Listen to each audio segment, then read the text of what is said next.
Hi, today is an amazing day. There are a few hours before Shabbat in Cambodia, and I have a little bit time to make this lesson. I continue speaking about Lashon Hora, and I would like to bring out some examples from 5 books of Torah, and just saying commonly what does it lead to if we will speak Lashon Hora.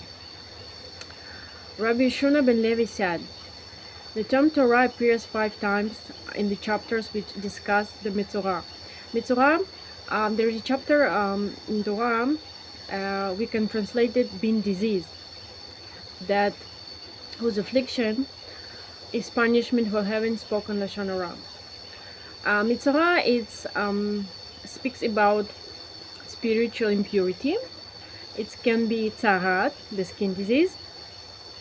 It can be the houses with the mold. It looks like a mold, but it's also kind of tzara. And it's woman menstruation, that we know after the period women have to go to the mikveh and purify herself. So all these situations are written and how to deal with it. And of course, we know everything that we're doing, it's connected to our spiritual life as well. We have here is material life, we have spiritual life. So if the disease that we got, the skin disease, tzara, it's mean probably it's caused because we was spoken Lashon Hora. This teaches that one who speaks Lashon Hora is considered as if he had transgressed the 5th book of the Torah. What does it mean? He said in the name of Rabbi Yeshua ben Mira, whoever speaks Lashon Hora is considered as he had denied the existence of God. As it's written in Tehillim, those who have said, with our tongues we shall prevail, dominant, because the speech was given us as human being to pray to God. Our lips are with us, so this is our tool, how we speak, what we are doing. And who is master over us? God. He is always watch us. Sefer Yesharim explains that when someone wants to speak Lashon Hora, first that casts a glance, keeps eye on in all directions to make sure that the subject of his evil words is not present. That means the person he speak about is not here. So the person cannot see, the person cannot hear. But it's not like that. It's not only this. We always know that eye roeh and ozen shamot, the God always sees and hears us what we are doing. Of course, it's a metaphor, but it seems lack of concern that his words will be noted above, an impression that to his mind heaven is not knowing or what he's about to say. It means yes, we not consider that it's not only person who don't see us and don't hear us, it's also God, the divine presence always around us. So it's mean God always know what we are doing and what we are going to do. So before we want to say Lashon Hora, we have to consider and always remember it and be aware about this. This is why speaking Lashon Hora is similar to denial of belief of God. What more must be said concerning the severity of speaking Lashon Hora? There is no recourse but to engage the evil inclination in battle. So we have to fight the yetzer hara that push us to say Lashon Hora, so that one will become caught in the out of his bitter sin. He pushes us to sin, but we must to fight him back. Those who will emerge victorious will reap the fruit of their effort both in this world and next. It means if we fight Lashon Hora and we try to do it, then in this life we will rejoice in it, our soul, because by not speaking Lashon Hora, we bring peace to the people around us, to the environment around us. We not create this hateness and angriness. We create this positive energy around, positive environment that we can say in this world. And the next world, it's Ulam Haba, the world of the souls. This is different rejoice, but this we will know later. But we work on this in this work now. What's the examples? First, Bereshit relates how the Nahash, the snake, through the cunning and deception, the same Lashon Hora, caused Adam and Eve to sin. So it was saying that if you eat this fruit of death and life, the good and bad, you will not die. It's not true. And when she tried out, he asked her again, "Oh, you see now you're not dead. You're still here. You're still speaking with me like this." So by speaking Lashon Hora is a priori, it called the other people sinned and be involved and something that they shouldn't be involved. But always remember that we are the human being, we have a free will, we always can say yes or no. Shmod relates how Moshe was forced to flee, to run Egypt because of the betrayal of Dasan and Aviram. Dasan and Aviram was from the tribe of Korach and were rebelled from Moses. They wanted to get this higher level, the position of Kohanim Gdalim, that this the high priest position, and the Moses chose his brother Aaron, but basically the God chose Aaron to be Kohen Gadol, and they was speaking bad, that he said that because it's his brother, then he chose him, and he don't want anybody other people of other tribes to be on this position, and many other things. So, and what was happened with them? They were swallowed by mouth of the earth. Basically, they were standing next to their houses, and the earth opened the mouth, we say in Metzora, and they fall down and disappear. In Vayikra, there are many details they said about tzaaras, which is divinely imposed retribution of speaking Lashon Hora. It's mean, here is again, we have a loss of tzaaras, a skin disease that appeared because we speak Lashon Hora, and it says that we have to go to the Kohanim, and previous time, now I think it's to Rabbanim, and ask what we do in material life, what we need to do, and how to take it off, and before the person should stay separate from camp of Israel, and certain days, and then if it's gone, that the disease is gone, you have to go through purifying the process, go to mikveh, purify the body, and bring the sacrifice. So it's a really long process that takes a lot of time, and also it's kind of stressful, and so the sin is itself, it's already the punishment.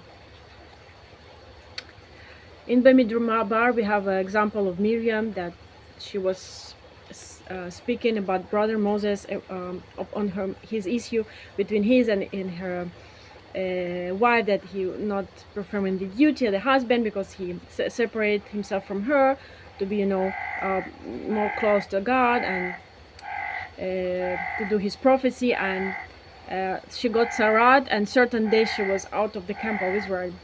So she was also the tzadikah, but that was what this example tells us. It doesn't matter who we are, we are responsible for what we are doing. We will get what we have to get. And the punishment for Lashon Hora, tzaaras. So now, in present life, that we have all this skin disease, it's also because of Lashon Hora. I think the most colorful example is example of Miraglim. It's spines, 12 spines. Each tribe of Israel bring one person who represent the tribe, and they went to Eretz Israel to see. The Moses sent them out, how it look, who is inhabitant, because they was going to enter there to fight the people. And when they was coming back, they were speaking Lashon Hora and said that the land is amazing.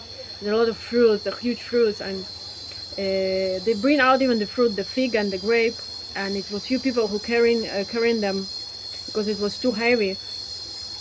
And they were speaking that the giant people living there, and we cannot go there, how we fight them. And they forgot about it. God told them, if you are following the way of Torah, I will always be next to you, so I will protect you, I will fight with you. Yeah, it's difficult, it's still this material world, but at the end he will bring us the victory. And they try to refrain other people go there and speak in Lashon Hora about Eretz Israel.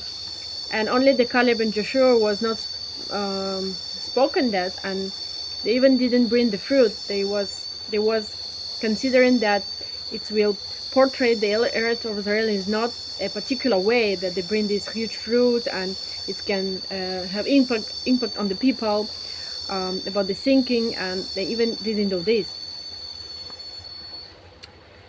So remember that it's also forbidden to say Lashon Hora about Eretz Israel. Doesn't matter what opinion you have and you're thinking you cannot say people, oh, it's not a good place to live, I don't like this place, it's so difficult and this like that. No, we cannot say it. Please keep it with yourself. Don't refrain other people to not go there, and also to have this unpleasant thinking about Eretz Israel. So in lesson 21 in the same book that I taken the material now, Shmirat Halashon, that I continued, it's video number 3. What are the examples? For example, as we mentioned, if we don't know what is forbidden, we cannot improve, we cannot avoid this Lashon Hora, and we cannot perform this mitzvah. So what is forbidden? Making statement about a product that would discourage people from buying it. Of course, in some situations it will be permissible, I think, in a situation if the product is poison or it really bring harm to the people. That you cannot, I think we have to say it about it. But if it's just your choice, your taste, and you just don't like this company, or you don't like the owner of the company, so you cannot make these statements and speak Lashon Hora, because it could harm the livelihood of either the manufacturer, the person who produces it, or the seller, keeper who sell it. Even the store that you buy in it, they're just middleman who's selling this product, and by saying this because of your taste, you don't like it, and other people don't come to his shop to buy this product, it's also cause harm to him, because he cannot earn money, he cannot sustain his family. So everything, the small thing we do, it's connect to the big chain of we say consequence after that. So we have to always consider it. Similarly, it's forbidden to make statement, bad comments about the speaker that could either discourage people from attending his lectures or weaken his impact of his message. Again, I think I was bringing this example before, that you was attending a lecture and then one of your friends was not there and he asked you about your opinion. So instead of, in my place, I would say, yeah, it was pretty well, and I think you have to go by yourself and check it out, and you can after you can have the impression and your opinion about that. But you cannot say, you know, like, if you don't like the person, like, he was speaking too slow, he was speaking not so clear, and the theme that he chose, I think, is not very fashionable, whatever. So this you cannot say.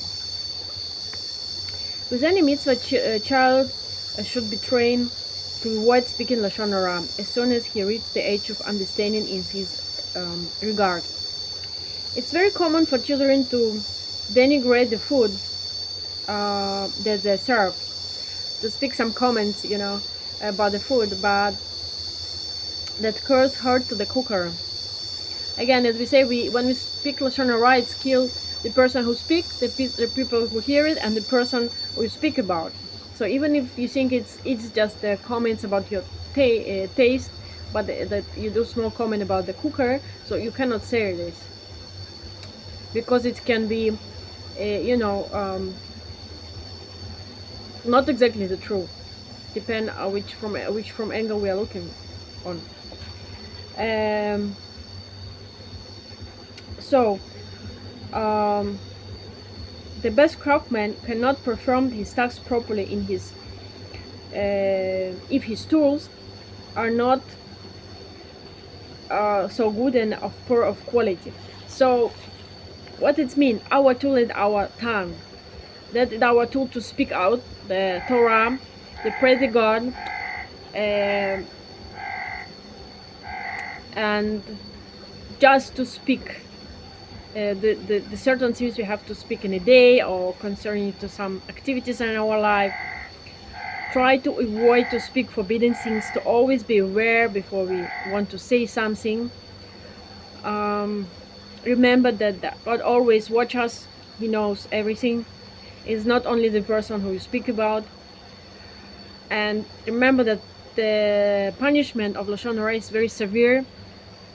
First of all, it's deleted all the kind of one big gossip. Let's say Lashon Hora can delete it, all the rejoicement and reward that you would get from doing the mitzvot that he was doing the last days, or the last months, and also it can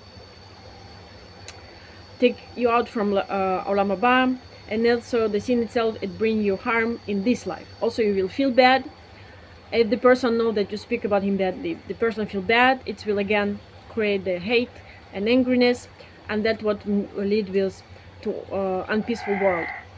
And it's a big mitzvah not to say Lashon Hora, to guard your tongue. Again, like David say, we have to guard our tongue. We have to watch out about what we're speaking.